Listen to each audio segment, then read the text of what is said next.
जिस सरकार के राज में यहाँ बैठे हैं देश में, यहाँ पर संभवतः पहली बार, और मैं बात इसलिए बोल रहा हूँ कि गैर कांग्रेस सरकारें देश में पहले भी रही हैं,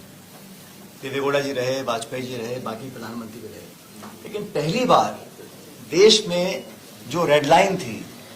कि व्यापार समझौते में, द्विपक्षीय समझौते में, WTO में, FTAs में, जहां पर भी हो, लेकिन हमारे अन्नदाता और दूधदाता, हमारे किसान समाज को, किसानों को कभी भी किसी भी सरकार ने इस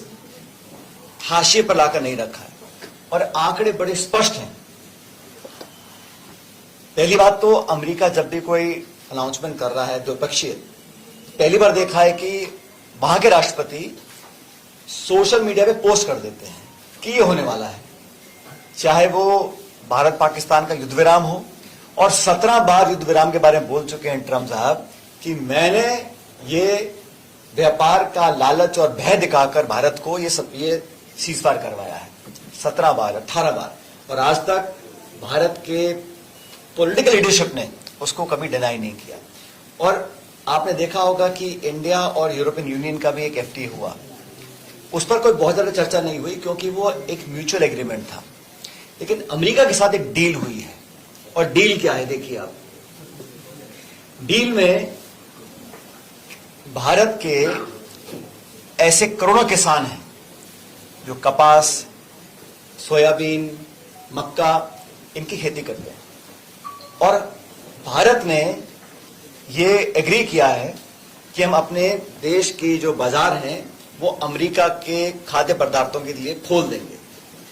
जो सब्सिडी अमेरिका देता है और जो हम देते हैं उसकी तुलना ही कर सकते हैं। और भारत के जो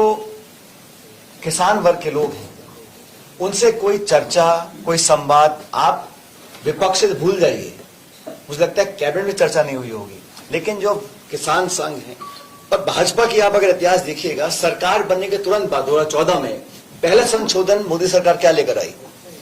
जो हम लोगों ने बनाया था जमीन अधिग्रहण कानून, उसका संशोधन करने के लिए, ताकि व्यापारियों को, जमीन खरीदने वालों को राहत मिले, इसलिए उन्होंने किया था संशोधन भूमि अधिग्रहण कानून के ऊपर लेकर। राहुल गांधी जी ने उस समय पार्लियामेंट के अंदर और हम सब ने पार्लियामेंट के बाहर जबरदस्त दबाव बनाया।